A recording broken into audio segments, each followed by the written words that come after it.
नमस्कार दोस्तों, मेरा नाम पुनीत कुमार उषा मेटल झांसी से। आज मैं आपको ट्रांसफार्मर रिसाइकलिंग बिजनेस के बारे में बताऊंगा कि ट्रांसफार्मर रिसाइकलिंग कैसे किया जाता है, उसमें किस तरह का मटेरियल रिकवर होता है और उसका क्या यूज़ होता है और उनके क्या रेट हैं।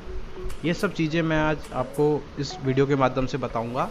तो वीडियो पर स्टार्ट करने से पहले मैं आप लोग से एक विनती करता हूँ कि आप चैनल को सब्सक्राइब कीजिए, लाइक कीजिए, कमेंट करके बताइए कोई कमी हो या फिर किसी और टॉपिक पे आप वीडियो बनाना चाहते हैं। चलिए वीडियो स्टार्ट करते हैं। रिसाइकलिंग से पहले कोई भी प्रोडक्ट होता है तो उसका एक यूज़ होता है और वो किस काम के लिए पर्पज़ से यूज़ होता है यह हमें जानना बहुत इम्पॉर्टेंट है।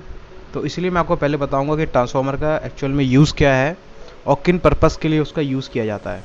ट्रांसफार्मर का मेनली जो यूज़ होता है वो हाई वोल्टेज लाइन को लो वोल्टेज लाइन में कन्वर्ट करने का होता है और लो करंट को हाई करंट में कन्वर्ट करने का काम होता है इसका। ट्रांसफार्मर का यूज़ ना करा जाए, जो हाई वोल्टेज तार होते हैं उनसे अगर डायरेक्ट कनेक्शन अपने घर पे लेंगे बिना ट्रांसफार्मर कनेक्शन के, तो आपके घर में जितने अप्लायंसेस हैं वो सब ख़राब हो जाएंगे और ब्लास्ट कर जाएंगे। ट्रांसफार्मर का यूज़ इसमें किया जाता है क्योंकि पहले जो लाइन हैवी वोल्टेज लाइन होती है उससे ट्रांसफार्मर में पहले कनेक्शन दिया जाता है, फिर उन ट्रांसफार्मर के कनेक्शन से अपने घर में कनेक्शन दिया जाता है। जो अपने घर में जितनी रिक्वायरमेंट रहती है, जितना ऑफिस में रिक्वायरमेंट है, जितना इंडस्ट्री में रिक्वायरमेंट, उस हिसाब से ट्रांसफार्मर से पावर लिया जाता है। और मेनली ट्रांसफार्मर की जो लाइफ होती है वो मेंटेनेंस पे डिपेंड करता है। जितना ट्रांसफार्मर का मेंटेनेंस होता है, अगर ट्रांसफार्मर का टाइम पे ऑयल या फिर उसके स्ट्रिप्स वाइंडिंग सब चेंज होते रहते हैं तो ट्रांसफार्मर ईजिली 3-4 साल आराम से चल जाता है। और मिनिमम अगर इसका आपने ढंग से मेंटेनेंस नहीं किया तो ये मुश्किल से 1 साल 2 साल में ख़राब हो जाए। अब ट्रांसफार्मर रिसाइकलिंग सेंटर खोलने के लिए कितना हमें जगह रिक्वायरमेंट होता है, इसको हम मेनली 2 से लेके 5,000 स्क्वायर फीट में खोल सकते हैं, जहाँ पर ट्रांसफार्मर का स्क्रैप स्टोर कर सकते हैं। इसका स्टोरेज होता है ट्रांसफार्मर वेस्ट ऑयल रखने का, इसका अलग पार्टीशन होता है जहाँ पे ह्यूमन का जाना आना कम होता है, वहाँ पे इसका ऑयल रखा जाता है, इसका scrap. Storage of copper and precious metal, उसके अलग डिपार्टमेंट होता है, वहाँ पे आप सेपरेट रखना पड़ता है इसको रिसाइकिल करने के बाद। स्टोरेज ऑफ आयरन टैंक्स, ये बहुत जगह लेती है तो इसके लिए बड़ा ओपन स्पेस होना ज़रूरी है। इसके लिए वर्किंग एरिया है, डिसमेंटलिंग एरिया है। डिसमेंटलिंग एरिया में हम ट्रांसफार्मर को खोलते हैं, उसमें से मटेरियल निकालते हैं और हर चीज़ डिसमेंटल करके अलग अलग जगह पे स्टोर करते हैं। और लास्ट में वेइंग एरिया है, जहाँ वेइंग एरिया में हमें उसका कितना वेट है, कितना हमें मटेरियल रिकवर हुआ है, ये सब हम उसमें रिकॉर्ड मेंटेन करते हैं। अब ये बिज़नेस स्टार्ट करने के लिए इन्वेस्टमेंट कितना चाहिए, तो उसमें फ़िक्स कैपिटल जो होती है, जो एक बार इसका फिक्स्ड जो मशीनरी हो गया, टूल्स हो गया, ये सब फिक्स कैपिटल्स में आती हैं, जिसमें lifting and shifting hydraulic machine हो गया, कोर एक्सट्रैक्टर हो गया, टूल्स, हाइड्रोलिक कटर्स, ये सारी मशीनें ये सब फिक्स कैपिटल्स में आती हैं, जिसका 1 लाख से लेकर 30 लाख तक की कीमत का इन्वेस्टमेंट है। और फिर उसके बाद वर्किंग कैपिटल है, जिसमें स्क्रैप परचेस मंथली 200 टन से लेकर 1000 टन का, जिससे जो स्क्रैप ही आया कम से कम ये 1 से 2 करोड़ रुपए का आएगा। तो हम मान सकते हैं कि इसमें जो मंथली एक्सपेंसिव होते हैं, मंथली एक्सपेंस जैसे labour payment, miscellaneous expenses, office maintenance, labour maintenance, तो ये सब खर्चे वर्किंग कैपिटल में आते हैं। तो दो फिक्स कैपिटल और वर्किंग कैपिटल मिला के हमें स्टार्ट करने के लिए इस कम से कम हमें 1 लाख से लेकर 3 करोड़ रुपए चाहिए हमें मंथली अपना काम निकालने के लिए और रनिंग बिजनेस रेगुलर रखने के लिए। ये परचेज हम कहाँ से कर सकते हैं? ट्रांसफार्मर स्क्रैप का। जहाँ पर भी इलेक्ट्रिसिटी सप्लाई की ज़रूरत होती है वहाँ ट्रांसफार्मर का यूज़ होता है, जैसे manufacturing sector, industries, power stations, government sector में से BHL, power grid, electric power department, electric power transmission, ये सारे स्क्रैप हमें इन डिपार्टमेंट से स्क्रैप खरीदने के लिए हमें ऑक्शन वेबसाइट पे रजिस्ट्रेशन कराना पड़ता है। वहाँ से ये आराम से आप परचेज कर सकते हैं। प्राइवेट कंपनीज़ होती हैं जो मैन्युफैक्चर करती हैं, पुराने ट्रांसफार्मर को न्यू ट्रांसफार्मर कन्वर्ट करती हैं, आप वहाँ से भी पुराने ट्रांसफार्मर खरीद सकते हैं।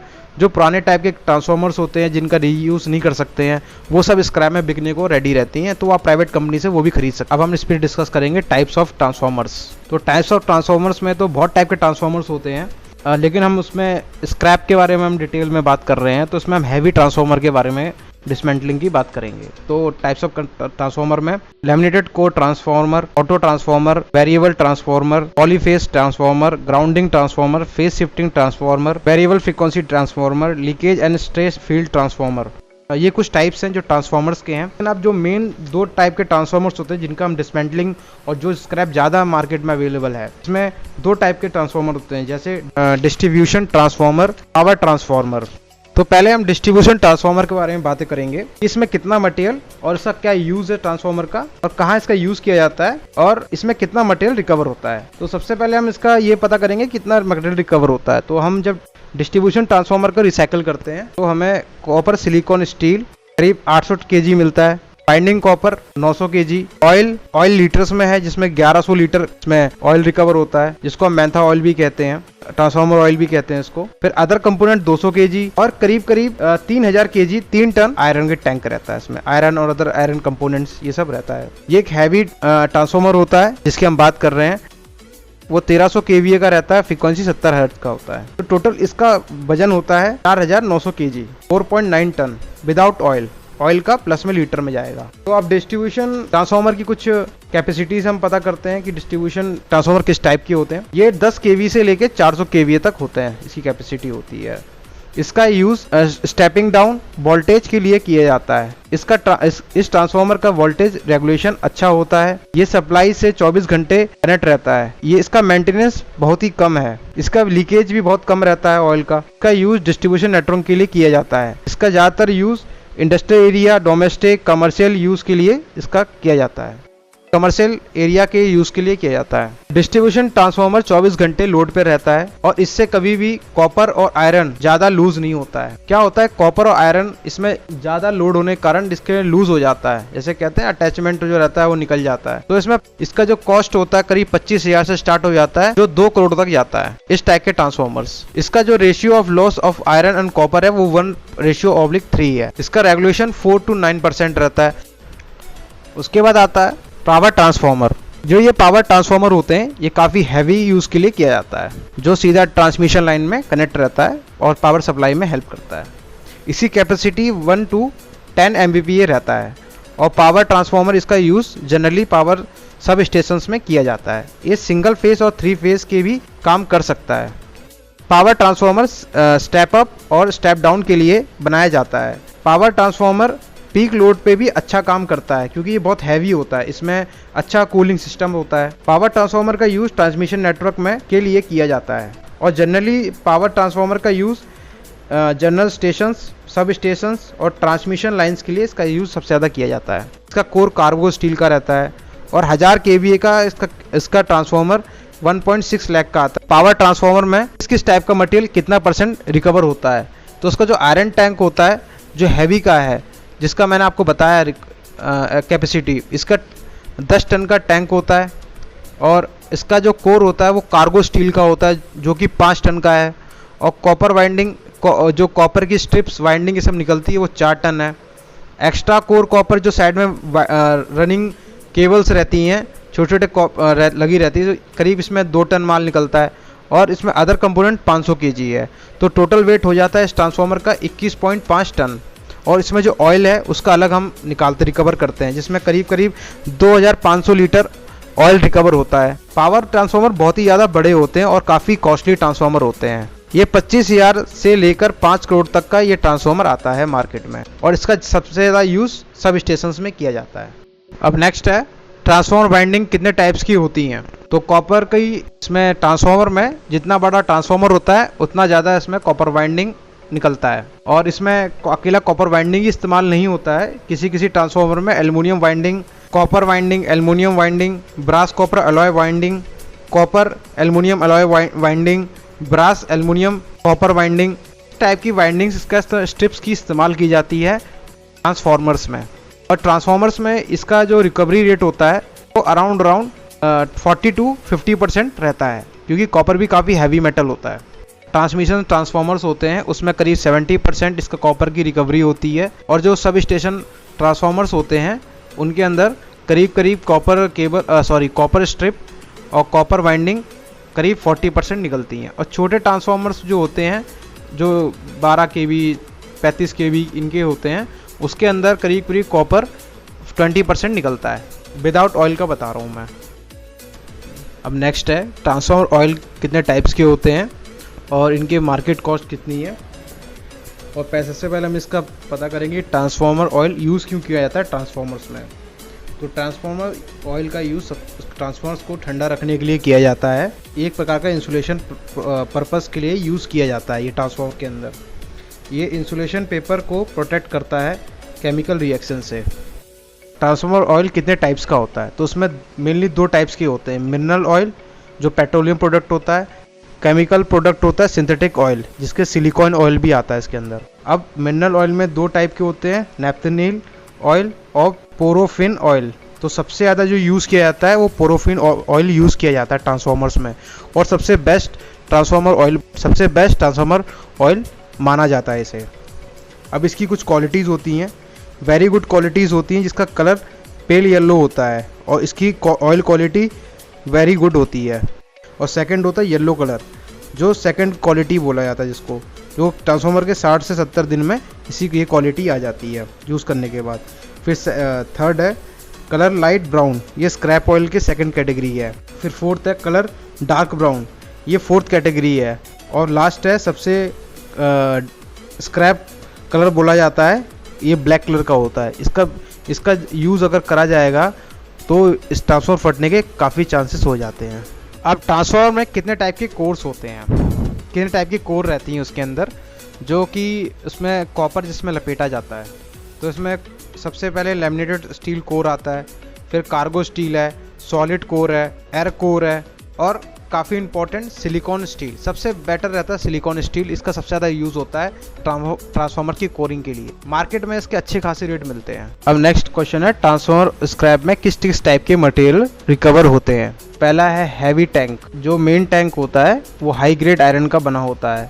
थर्ड है कोर, इसमें सॉफ्ट आयरन और मटेरियल का रहता है, सिलिकॉन स्टील और कोबर स्टील का रहता है। Copper winding strips, paper insulation winding. मेंथल ऑयल बहुत ही ज़्यादा गाढ़ा ऑयल होता है और ये ट्रांसफार्मर को ठंडा रखने के लिए यूज़ किया जाता है। सेकंड टैंक होता है कंजर्वेटर टैंक, एक्सपेंशन टैंक भी कहा जाता है। जब ऑयल ओवर हो जाता है तो ये ऑयल इस टैंक में आ जाता है। ब्रीदर, सिलिकॉन जेल रहता है इसके अंदर, जो कि ये नमी सोखने के काम आता है। Brass nut and bolts, copper nut and bolts. Iron plates, copper cables, mercury switches. जब ट्रांसफार्मर का काफ़ी ज़्यादा टेम्परेचर हाई हो जाता है तब ये मर्क्यूरी स्विचेस ट्रांसफार्मर को बंद कर देते हैं। Iron pipe soft grades, radiator, heat exchanger, reducer, ये स्टील की भी हो सकते हैं और आयरन के भी हो सकते हैं। इलेक्ट्रिकल कंपोनेंट्स, इस टाइप का मटेरियल ये रिकवर होता है ट्रांसफार्मर स्क्रैप से। अब अगला इंपॉर्टेंट सवाल है कि इस बिज़नेस में जो हमने इन्वेस्ट किया है ईयरली कितना प्रॉफिट मार्जिन निकाल सकते हैं। तो हमें इस पूरे रिसाइकलिंग करने के बाद 1 साल में हम जो पैसा इन्वेस्ट करते हैं हम उसमें 10 से 12% का मार्जिन लेके चल सकते हैं। इतना प्रॉफिट होता ही होता है। अब नेक्स्ट सवाल है, जो मटेरियल हमें रिकवर हुआ है उस मटेरियल का मार्केट रेट क्या होता है। तो इसमें आयरन 18 से 24 रुपये पर केजी प्लस जीएसटी में बिकता है, और जो मैं इसमें रेट बताऊंगा सारे प्लस जीएसटी में होंगे, इंक्लूडिंग नहीं है। और कॉपर 390 से लेकर 440 रुपये पर केजी। ऑयल, स्क्रैप ऑयल जो मेंथा ऑयल भी कहा जाता है, ट्रांसफार्मर ऑयल भी कहते हैं इसको, जो 35 से 50 रुपये पर केजी बिकता है मार्केट में। ब्रास 290 से लेकर 320 रुपये पर केजी। जो कोर निकलती है, जो कार्गो स्टील और आपका सिलिकॉन स्टील है, ये मार्केट में 45 रुपये से लेकर 80 रुपये पर केजी। होलसेल में इसका रेट और भी ज़्यादा है अगर बल्क में माल होता है। मर्क्यूरी स्विचेस जो रहते हैं इसमें इलेक्ट्रॉनिक कंपोनेंट 60 रुपये से लेकर 130 रुपये पर केजी। इलेक्ट्रॉनिक कंपोनेंट 40 से लेकर 60 रुपये पर केजी। पेपर इंसुलेशन जिसकी कोई भी कॉस्ट, इसकी पेपर इंसुलेशन जिसकी कॉस्ट 0 होती है, इसका कोई भी आपको मार्केट में पैसा नहीं मिलेगा। अब जो रेट मैंने बताए हैं मार्केट के लेटेस्ट रेट से टू डेट रहते हैं। अगर ये रेट चेंजेबल भी हैं और मार्केट के हिसाब से इसका रेट आप लगते हैं, क्योंकि ये आज मैं वीडियो बना रहा हूँ तो ये आज के हिसाब से रेट मैंने आपको बताए हैं। जो भी रेट हैं ये जीएसटी प्लस में आएंगे।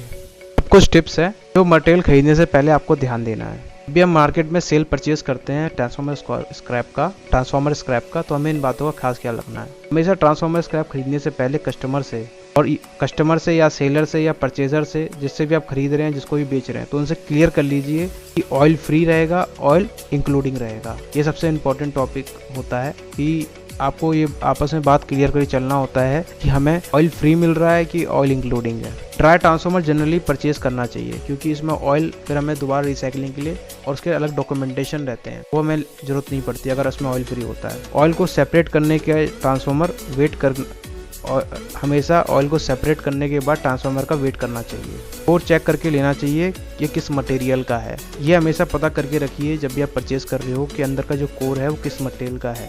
कार्गो स्टील का है, सिलिकॉन स्टील का है, नेचुरल आयरन कोर है, लोकल आयरन का कोर है। फिर इसके बाद हमेशा जो नेक्स्ट है कि बाइंडिंग चेक करें कि एल्युमिनियम की है, कॉपर की है, किस एलॉय की इसमें बाइंडिंग करी हुई है अंदर।